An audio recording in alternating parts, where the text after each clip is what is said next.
Hi friends, welcome to mom's kitchen.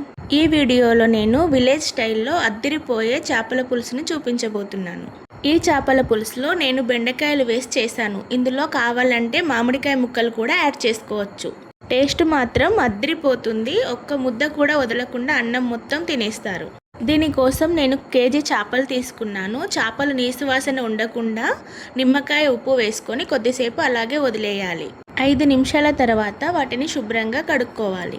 ఇప్పుడు 2 పెద్ద size ఉల్లిపాయల్ని కాల్చుకొని పెట్టుకోవాలి. ఇప్పుడు మసాలా కోసం ఒక ప్యాన్ పెట్టుకొని కొద్దిగా మెంతులు, 1 స్పూన్ ధనియాలు, 1 స్పూన్ జీలకర్ర, దాల్చిన చెక్క, లవంగాలు వేసుకొని వేయించి తీసుకోవాలి.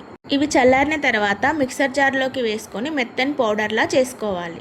ఇందులోనే ముందుగా కాల్చి పెట్టుకున్న ఉల్లిపాయను కూడా వేసుకొని పేస్ట్ చేసి పక్కన పెట్టుకోవాలి. ఈ ఉల్లిపాయ మసాలా పేస్ట్ని కర్రీలో వేయడం వల్ల గ్రేవీ చాలా బాగా వస్తుంది. 1/2 కిలో బెండకాయలు కూడా తీసుకొని కట్ చేసి పెట్టుకున్నాను. స్టవ్ ఆన్ చేసుకొని ఒక ప్యాన్ పెట్టుకొని ప్యాన్ హీట్ అయిన తర్వాత ఇందులో 2 టేబుల్ స్పూన్ల ఆయిల్ కూడా యాడ్ చేసుకొని ఆయిల్ హీట్ అయిన తర్వాత పచ్చిమిర్చి, కరివేపాకు వేసుకొని ఫ్రై చేసుకోవాలి. ఇందులో 1 స్పూన్ అల్లం వెల్లుల్లి పేస్ట్ కూడా వేసుకొని పచ్చివాసన పోయేంత వరకు ఫ్రై చేసుకోవాలి. కొద్దిగా పసుపు కూడా వేసుకొని కలుపుకొని ముందుగా కట్ చేసి పెట్టుకున్న బెండకాయలను కూడా వేసుకొని కలుపుకోవాలి.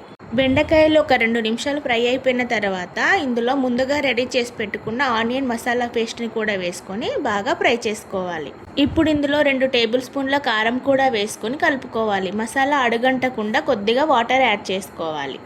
మసాలా బాగా ఫ్రై అయిన తర్వాత ముందుగా కడిగి పెట్టుకున్న చేపల్ని కూడా వేసుకొని కలుపుకొని ఒక 5 నిమిషాలు ఉడికించుకోవాలి.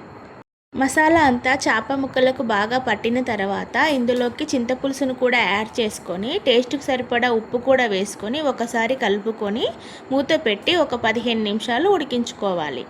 చేపలు ఉడుకుతున్నప్పుడు స్పూన్ పెట్టి కలపకుండా ఇలా గిన్నెని కుదుపుకోవాలి. ఇలా చేయడం వల్ల చేప ముక్కలు విరగకుండా ఉంటాయి. చేపల పులుసు మరుగుతున్నప్పుడు ఒకసారి టేస్ట్ చేసి ఉప్పు కారాలని అడ్జస్ట్ చేసుకోండి. ఈ పులుసు దగ్గర పడిన తర్వాత ఇందులో కొత్తిమీర యాడ్ చేసుకొని స్టవ్ ఆఫ్ చేసుకోవాలి.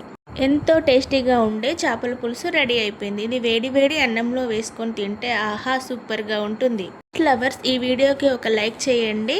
ఇలాంటి మరిన్ని రెసిపీస్ కోసం మామ్స్ కిచెన్ని సబ్స్క్రైబ్ చేసుకోండి. Thanks for watching.